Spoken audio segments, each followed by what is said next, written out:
Hello all, my name is Kaushal Kotturi. Welcome to Aquasia Tech, day 3 of Python. మీరు everyday ఇదే continuity maintain చేస్తూ ఉండండి. మిమ్మల్ని ప్రతిరోజు ఈ ప్రోగ్రామింగ్ అనే ల్యాడర్లో ఒక మెట్టు ఎక్కిస్తూనే ఉంటా. Thank you so much for trusting మీ. Let's dive into the video.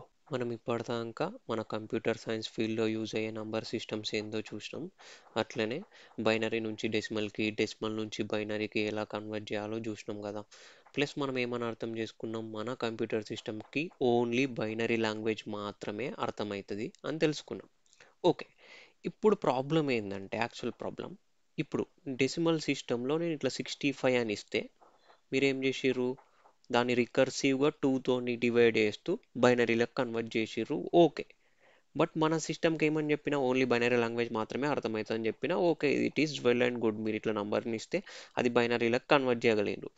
ఇప్పుడు నేను ఏమంటే ఒక క్యారెక్టర్ ఇచ్చిన అనుకోండి, సపోజ్ ఏ అని ఇచ్చిన, దీన్ని మరి బైనరీలకి ఎలా కన్వర్ట్ చేయాలి? మన కంప్యూటర్ సిస్టమ్కి ఎలాగో ఈ ఏ అంటే ఏందో అర్థం కాదు ఆబ్వియస్లీ, ఎందుకంటే హై లెవెల్ లాంగ్వేజ్ అనేది ఏది రాసినా అది అర్థం కాదు. కంప్యూటర్కి అర్థమయ్యేది ఒకే ఒక లాంగ్వేజ్, అది బైనరీ లాంగ్వేజ్. మరి ఇప్పుడు ఈ ఏని ఎలా కన్వర్ట్ చేయగలుగుతాం మనం బైనరీ లాంగ్వేజ్లోకి? చేయలేం. ఇది యాక్చువల్ ప్రాబ్లం. ఈ ప్రాబ్లమ్ని ఓవర్కమ్ చేయడానికి మనం ఒక స్టాండర్డ్ని ఫాలో అవుతాం. అదేమంటే Aashiqui, American standard code for information interchange. ఈ స్టాండర్డ్ ఏం చేస్తుందంటే, మనం ఎలాగూ ఏని రికర్సివ్గా 2తోని డివైడ్ చేసి బైనరీలకు కన్వర్ట్ చేయలేం. కాబట్టి మన ఈ ఆస్కీ ఏం చేస్తుందంటే, ప్రతి క్యారెక్టర్కి, ప్రతి పంక్చువేషన్ మార్క్స్కి, ఇట్లా అప్పర్ లెటర్ క్యారెక్టర్స్కి, లోవర్ లెటర్ క్యారెక్టర్స్కి అన్నిటికీ ఏం చేసిందంటే ఒక యూనిక్ నెంబర్ అసైన్ చేసింది. ఈ యూనిక్ నెంబర్స్ ఎక్కడి నుంచి ఎక్కడి వరకు అసైన్ చేసిందంటే 0 to 127 వరకు ఈ నంబర్స్ని ప్రతి స్పెషల్ క్యారెక్టర్స్కి, పంక్చువేషన్ మార్క్స్కి, కంట్రోల్ క్యారెక్టర్స్కి అసైన్ చేసేసింది. సో ఎప్పుడైతే మన ఇంటర్ప్రిటర్ ఒక లెటర్ని ఎన్కౌంటర్ అవుతుందో అప్పుడు ఏం చేస్తుంది అంటే, మన ఆస్కీ టేబుల్కి వెళ్ళి చూస్తుంది, ఈ పర్టిక్యులర్ లెటర్కి ఏ నంబర్ అసైన్ అయి ఉందో చూస్తుంది. ఏమని అసైన్ ఉంది, సపోజ్ ఇప్పుడు ఏ అనేది ఎన్కౌంటర్ అయింది, అప్పుడు దానికి ఆస్కీ టేబుల్లో ఏ నంబర్ అసైన్ అయి ఉంది, 65. ఈ 65ని రికర్సివ్గా 2తోని డివైడ్ చేసి బైనరీ లాగా కన్వర్ట్ చేస్తుంది. కన్వర్ట్ చేసిన తర్వాత దీన్ని మన కంప్యూటర్తోని ఎగ్జిక్యూట్ చేస్తాం. సో ఇలా మనం ఈ ప్రాబ్లమ్ని ఓవర్కమ్ చేయొచ్చు. అంటే ఏదైనా లెటర్ ఎన్కౌంటర్ అయితే దాన్ని బైనరీలకు ఎలా కన్వర్ట్ చేస్తామంటే, దానికోసం ఆస్కీ టేబుల్ అని ఒకటి డిజైన్ చేసిర్రు. అందులో ఏమంటే ప్రతి క్యారెక్టర్కి ఒక నంబర్ని అసైన్ చేసిర్రు.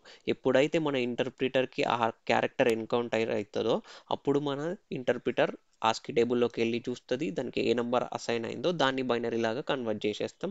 దానివల్ల ఎగ్జిక్యూట్ అవుతుంది, రైట్? బట్ మీకు ఇక్కడ డౌట్ రావచ్చు, ఏంది మరి ఇప్పుడు మనం అదంతా ఏకి ఒక నంబర్ అసైన్ చేసినాం, ప్రతి క్యారెక్టర్కి ఒక నంబర్ అసైన్ చేసినాం, ఇట్ ఈజ్ ఓకే. బట్ ఇప్పుడు మన కంప్యూటర్కి ఏకి బైనరీ కన్వర్ట్ చేసినా, 65కి బైనరీ కన్వర్ట్ చేసినా సేమ్ వస్తుంది కదా. మన కంప్యూటర్ మరి ఇప్పుడు అది 65 కి ప్లస్ ఏకి ఎట్లా డిఫరెన్షియేట్ చేసుకుంటుంది అంటే, 65ని పంపినాం, ఏని పంపినాం, అప్పుడు అవి రెండు ఈక్వల్ అన్నట్టే చూపిస్తుంది కదా. బట్ కాకపోతే ఏంది, 65 వేరు, ఏ వేరు. ఈ రెండుటి మధ్యలో ఎట్లా డిఫరెన్షియేట్ చేస్తుంది అంటే, దానికోసం మనం ఏమంటే ఈ డాటా టైప్స్ అనే కాన్సెప్ట్ ఇంట్రడ్యూస్ చేసినాం అనమాట. ఈ డాటా టైప్స్లో ఏమంటే, మనం అదర్ ప్రోగ్రామింగ్ లాంగ్వేజెస్లో జావాలో అయినా పైథాన్లో అయినా ఇప్పుడు మనం ఇంటీజర్ని స్టోర్ చేయాలంటే కోడ్ ఎలా రాస్తామంటే, ఫర్ సపోజ్ ఈ కోడ్ గురించి నేను చెప్తాను, ఇంకో 2 క్లాసెస్లో మనం హ్యాండ్స్ ఆన్ స్టార్ట్ చేస్తాము, అప్పుడు చెప్తా. సో ఇప్పుడు ఇంటీజర్ని స్టోర్ చేయాలనుకున్నారు అనుకోర్రి, మీరు ఎట్లా రాస్తారు, ఇంట్ ఏ ఈజ్ ఈక్వల్స్ టు 65 అని రాస్తారు. అంటే మీరు ముందే ఏలో ఏమి స్టోర్ అవ్వబోతుంది, ఇంటీజర్ ఆ క్యారెక్టర్ అని ముందే మీరు చెప్పేస్తున్నారు. సో ఇప్పుడు ఇంట్ ఏ ఈజ్ ఈక్వల్స్ టు 65 అని రాసిన, నెక్స్ట్ నేను ఏమని రాస్తా, క్యార్ బి ఈజ్ ఈక్వల్స్ టు, ఈ బి అనే వేరియబుల్, బి ఏ అనేది వేరియబుల్, అప్పుడు ఏం చేస్తా, నేను ఏ అనే క్యారెక్టర్ని స్టోర్ చేస్తా. సో ఇలా ఇలా ఈ డాటా టైప్స్ని ఇంట్రడ్యూస్ చేయడం వల్ల మన కంప్యూటర్ అనేది డిఫరెన్షియేట్ చేయగలుగుతుంది ఫస్ట్. సెకండ్ ఏమంటే, సెకండ్ దేని బేస్ చేసుకొని చేస్తుంది అంటే, సపోజ్ కాంటెక్స్ట్ని బట్టి కూడా డిఫరెన్షియేట్ చేసుకోగలదు. కాంటెక్స్ట్ని బట్టి కూడా డిఫరెన్షియేట్ చేసుకోగలదు. ఎలా అంటే సపోజ్ మీరు ఇప్పుడు 65 + 5 అని రాశారు. సో ఇదేంది మ్యాథమెటికల్ ఆపరేషన్. మ్యాథమెటికల్ ఆపరేషన్స్ని మనం ఎక్కడ చేయగలుగుతాం? ఓన్లీ ఇంటీజర్స్ లేదా ఫ్లోట్స్, డబుల్స్ దాని మీద కూడా చేయగలుగుతాం. బట్ నంబర్స్ మీద చేయగలుగుతాం. సో ఇప్పుడు మీరు ఏంది 65 + 5 అనగానే దీన్ని అయితే ఏ అనుకోలేదు కదా, ఎందుకంటే ఇది మ్యాథమెటికల్ ఆపరేషన్లో ఇంక్లూడ్ అయి ఉంది కాబట్టి దాన్ని ఏమనుకుంటుంది మన కంప్యూటర్? ఆబ్వియస్లీ అదొక నంబర్ మాత్రమే అని ట్రీట్ చేస్తుంది. అప్పుడు మనకు 70 అని అవుట్పుట్ ఇస్తుంది.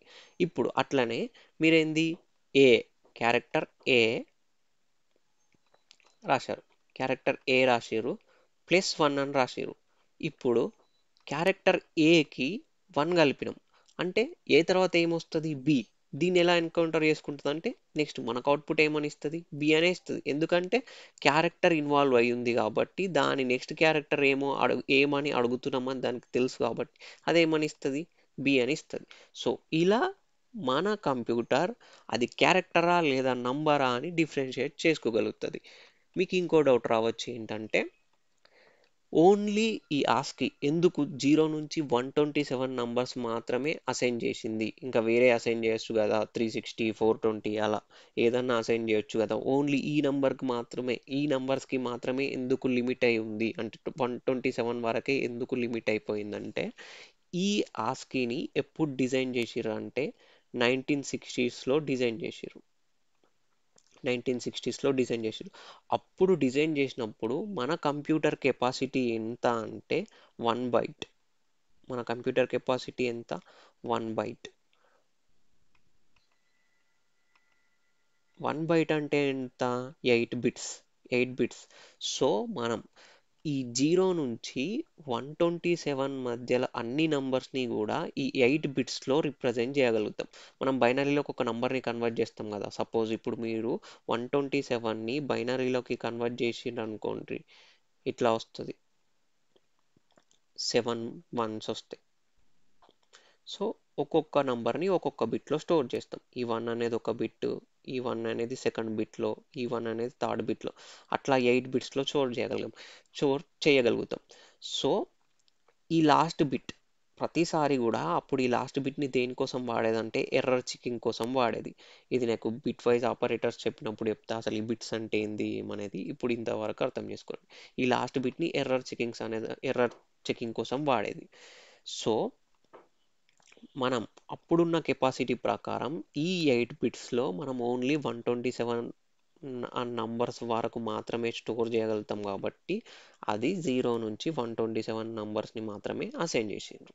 మీరు ఇక్కడ దాకా వీడియో కంటిన్యూ చేసిరంటే మీరు ఏదో కొత్తది నేర్చుకుంటున్నారని అర్థం. నిజంగా నేను మీకు చెప్పేది అర్థమైతే సబ్స్క్రైబ్ చేయండి. అట్లనే డైలీ ప్రాక్టీస్ టెస్ట్ రాయండి, డిస్క్రిప్షన్లో ఉంది. Thank you so much for giving me an opportunity.